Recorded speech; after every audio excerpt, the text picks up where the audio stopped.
Guys, magandang hapon. So nandito kami guys sa Abra High School dito sa Benguet at nag-inquire kami ng STEM kasi balak nung dalawa, Erna at si Marjorie ay lilipat sila ng Abra High kasi dito yung may STEM. Sa Douglas kasi guys, wala po.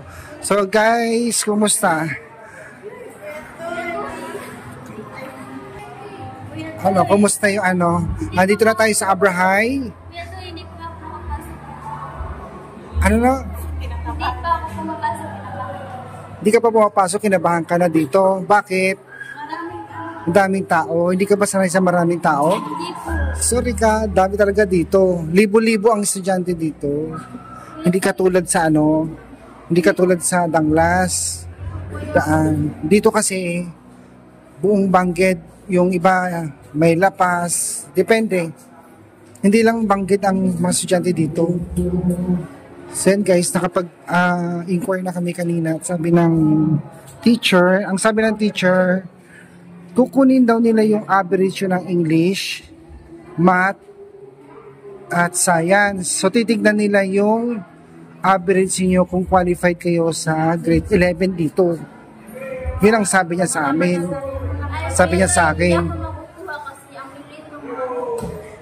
Titignan natin. Tapos, sinubmit ko na yung cellphone number ko, tatawag na lang daw siya. Pero saan yung mas maraming estudyante dito or sa ASUS? Iba naman yun. College doon. Dito yung high school.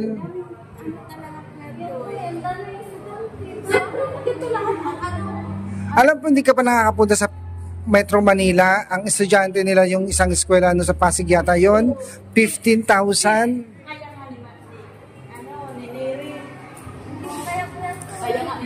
Oh, si Neri nga, walang kaalam-alam, di ba? Mag-isa lang. Oh. Kapito yung pag na-iwalay kami sa section. Si Aterna, Congratulations, good luck. Wala ko ito, pulang ayos. Kinabahan ang dalawa, guys. Pero alam ko ito yung sila. Kinabahan tapos masayahin siya. Sila kasi masaya sila. Kaya tayo sa sabi. Maliligaw siguro tayo dito ba? Saan yung Alam nyo, maganda rin yung ma-expose kayo sa maraming tao kasi hindi habang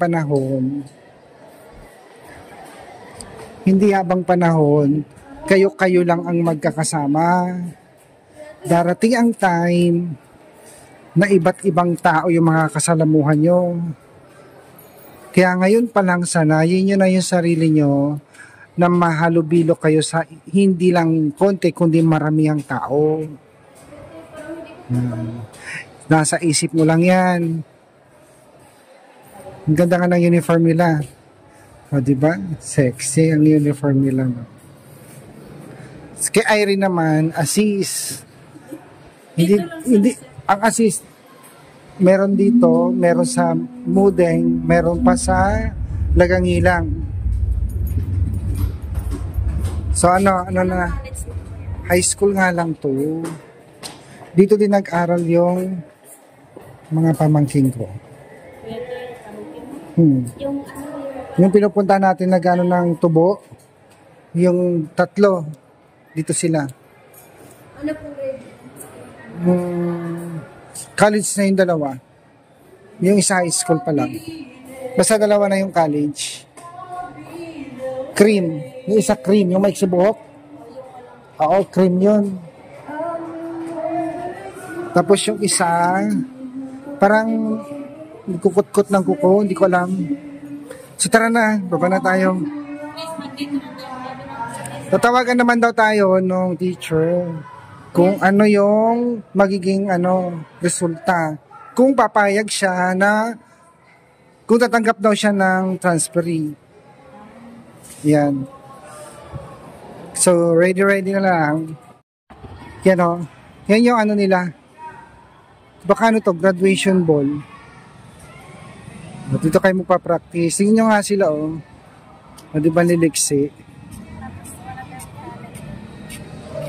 Maganda dito kasi malaking school to, maraming estudyante, masaya. So ito yung Abra High guys. dito sa Banquet Alpha. So, 4 na floor. Yung mga high school nila dito. Tsaka marami sila. Ito si guys, si Marjorie, kinakabahan. Kasi nabigla siya pagpasok namin guys. Ang daming estudyante. So, nanibago kasi doon sa Danglas, kaunti lang kasi sila. Pero dito po marami. So, yan. Bigla siya natakot guys. Mamaya, Irene, mamalengke kayo ha. Kayo na lang pumasok sa palengke. Antayin ko na lang kayo sa labas. Sayang kasi yung bayad sa tricycle na entrance. Marami pa kayong stock.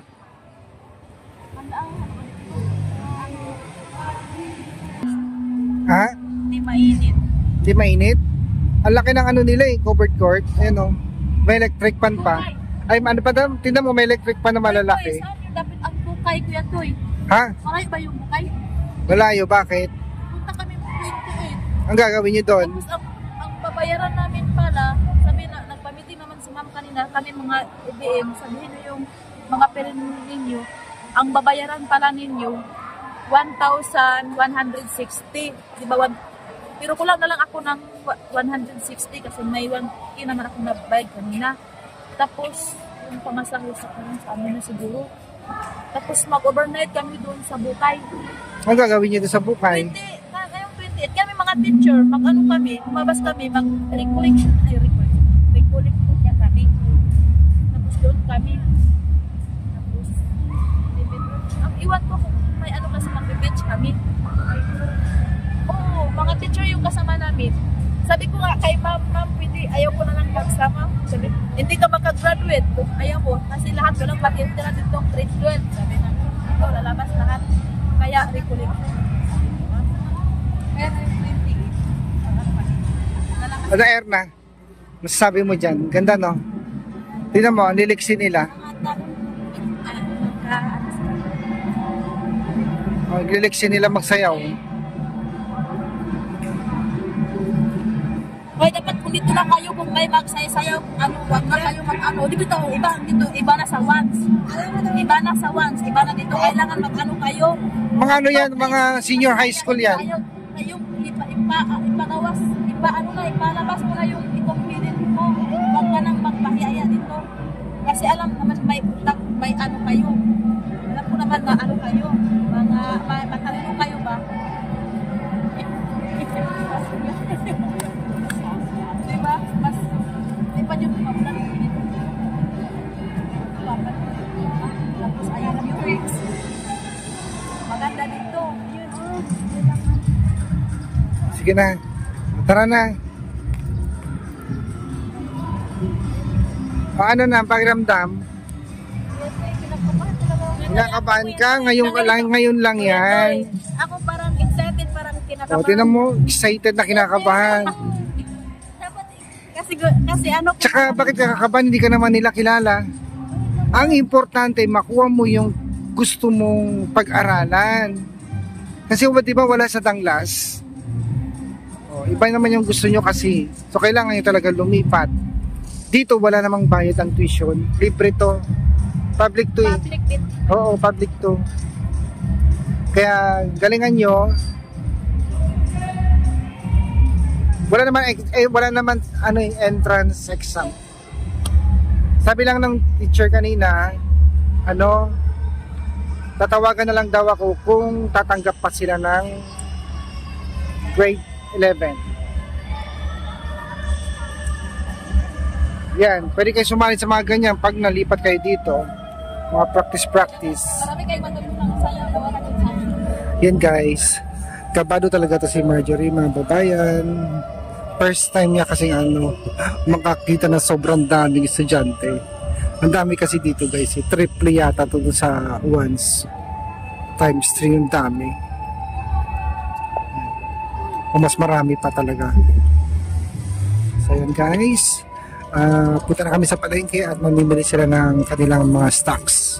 So tara na, punta kayo sa palengke gabi na.